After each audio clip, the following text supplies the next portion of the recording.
She left before the dawn, a dark figure gliding across Caer Sws with a sickle moon trapped in her tangling hair.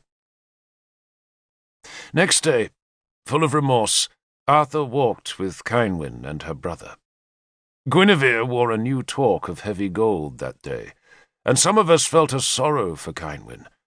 But Ceinwen was a child, Guinevere was a woman, and Arthur was helpless.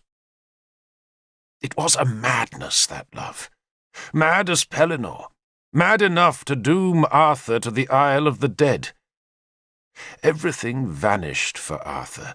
Britain, the Saxons, the new alliance, all the great careful balanced structure of peace for which he had worked ever since he had sailed from Armorica, was set whirling into destruction for the possession of that penniless, landless, red-haired princess.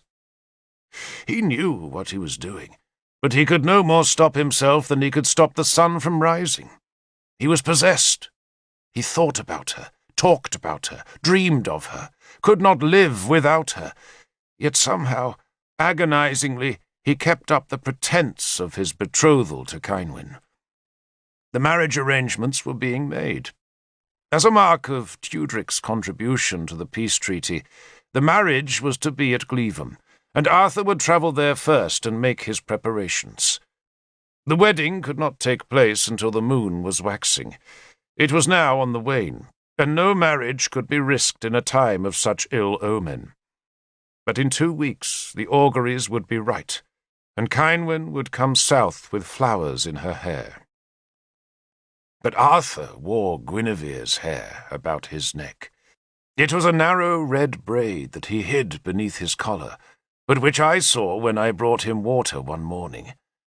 He was bare-chested, sharpening his shaving knife on a stone, and he shrugged when he saw me notice the woven braid. "You think red hair is unlucky, Derval?" he asked when he saw my expression. "Everyone says so, Lord." "But is everyone right?"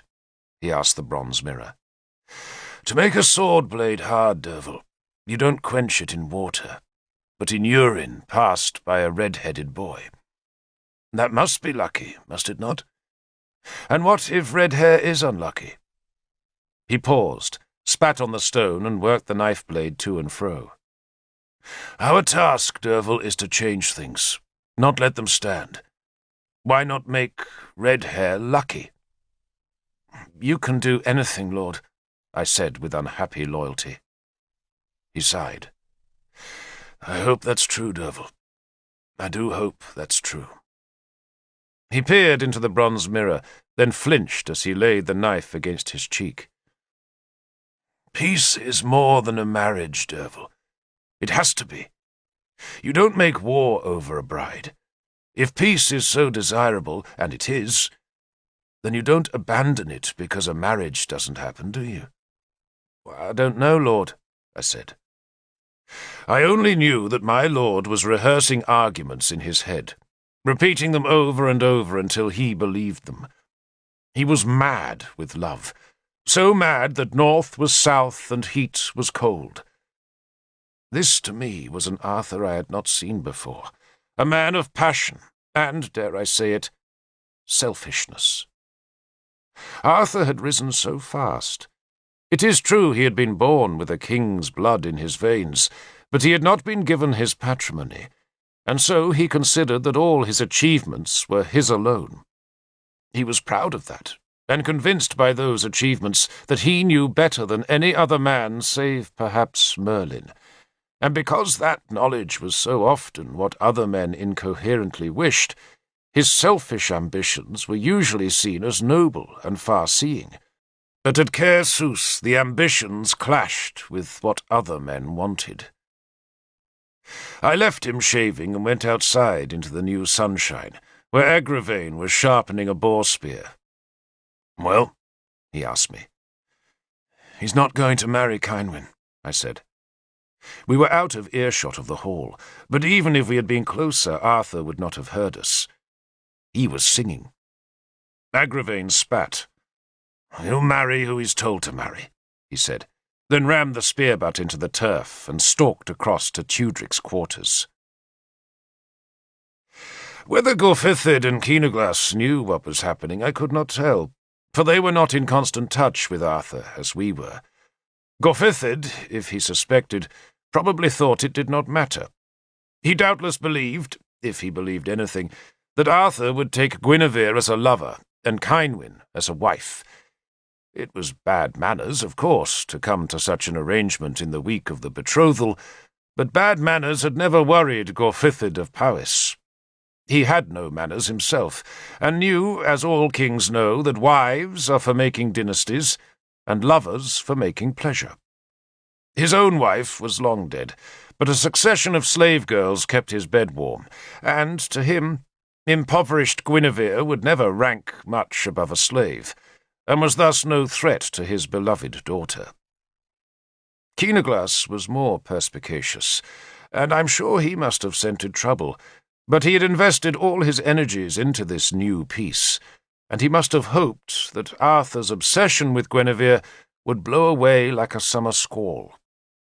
Or maybe neither Gorfithid nor Keenaglas suspected anything, for certainly they did not send Guinevere away from Caer Sws, though whether that would have achieved anything the gods alone know.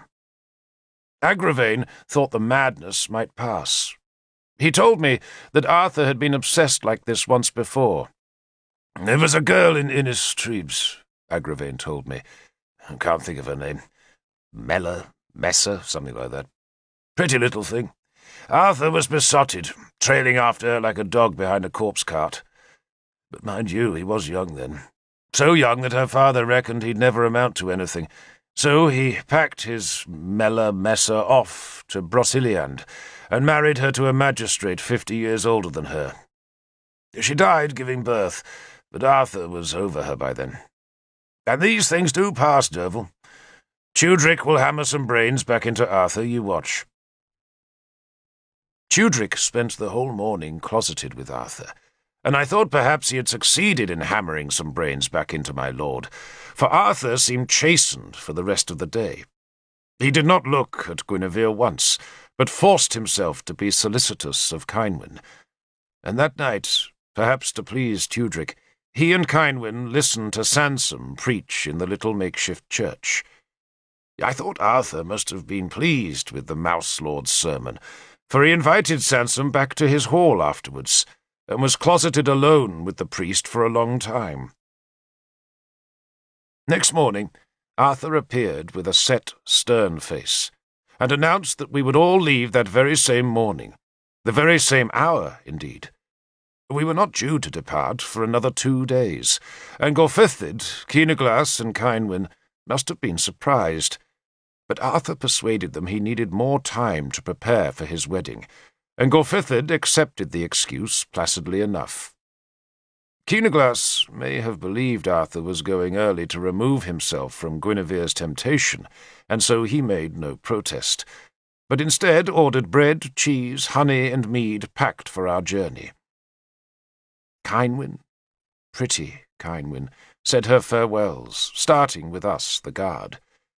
We were all in love with her, and that made us resent Arthur's madness, though there had been little any of us could do about our resentment. Cynwyn gave us each a small gift of gold, and each of us tried to refuse her gift, but she insisted. She gave me a brooch of interlocking patterns, and I tried to thrust it back into her hands, but she just smiled and folded my fingers over the gold.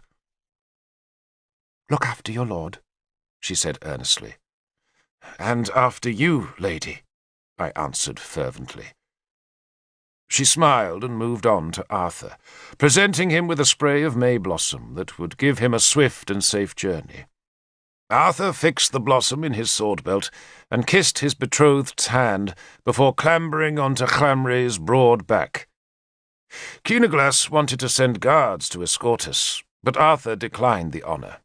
"Let us leave, Lord Prince," he said, "the sooner to arrange our happiness." Cynwyn was pleased by Arthur's words, and Keenaglas, ever gracious, ordered the gates opened, and Arthur, like a man released from an ordeal, galloped Llanray madly out of Caer Sws and through the Severn's deep ford. We guards followed on foot to find a spray of may lying on the river's far bank. Agravain plucked the may from the ground so that Kynwyn should not find it. Sansom came with us. His presence was not explained, though Agravain surmised that Tudric had ordered the priest to counsel Arthur against his madness, a madness we all prayed was passing. But we were wrong. The madness had been hopeless from the very first moment Arthur had looked down Gorfithid's hall and seen Guinevere's red hair.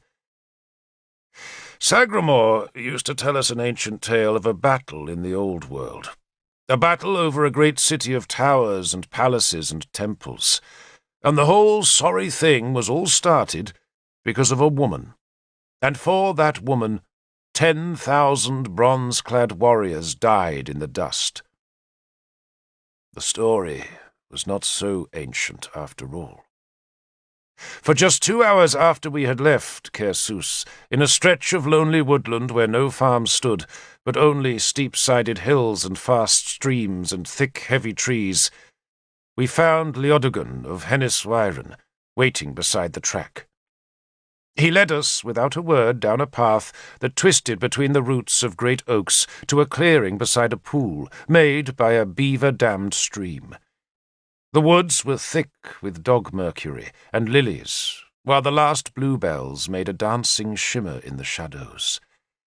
Sunlight fell on the grass, where primroses, cuckoo-pints, and dog-violets grew, and where, shining brighter than any flower, Guinevere waited in a robe of cream linen. She had cowslips woven into her red hair. She wore Arthur's golden torque, bracelets of silver, and a cape of lilac-coloured wool. The sight of her was enough to catch a man's throat. Agravain cursed quietly. Arthur threw himself off his horse and ran to Guinevere. He caught her in his arms, and we heard her laugh as he whirled her about. "My flowers!" she cried, putting a hand to her head, and Arthur let her gently down, then knelt to kiss the hem of her robe. Then he stood and turned. "Sansom! Lord, you can marry us now." Sansom refused. He folded his arms over his dirty black robe and tilted up his stubborn mouse face. "You are betrothed, Lord," he insisted nervously. I thought Sansom was being noble, but in truth it had all been arranged. Sansom had not come with us at Tudric's bidding, but at Arthur's. And now Arthur's face turned angry at the priest's stubborn change of heart. "We agreed," Arthur said. And when Sansom just shook his tonsured head, Arthur touched the hilt of Excalibur. "I should take the skull off your shoulders, priest." "Martyrs are ever made by tyrants, Lord," Sansom said, dropping to his knees in the flowery grass, where he bent his head to bare the grubby nape of his neck. "I'm coming to you, O Lord," he bawled towards the grass. "Thy servant, coming to thy glory. O praise thee! I see the gates of heaven open. I see the angels waiting for me. Receive me, Lord Jesus, into thy blessed bosom. I'm coming, I'm coming." "Be quiet and get up," Arthur said tiredly. Sansom squinted slyly up at Arthur. "You won't give me the bliss of heaven, Lord?" "Last night," Arthur said, "you agreed to marry us. Why do you refuse now?" Sansom shrugged. "I've wrestled with my conscience, Lord." Arthur understood and sighed. "So what is your price, priest?" "A bishopric," Sansom said hurriedly, struggling to his feet. "I thought you had a pope who grants bishoprics," Arthur said. "Simplicius, isn't that his name?" "The most blessed and holy Simplicius. May he still live in health," Sansom agreed. "But give me a church, Lord, and a throne in the church, and men will call me bishop."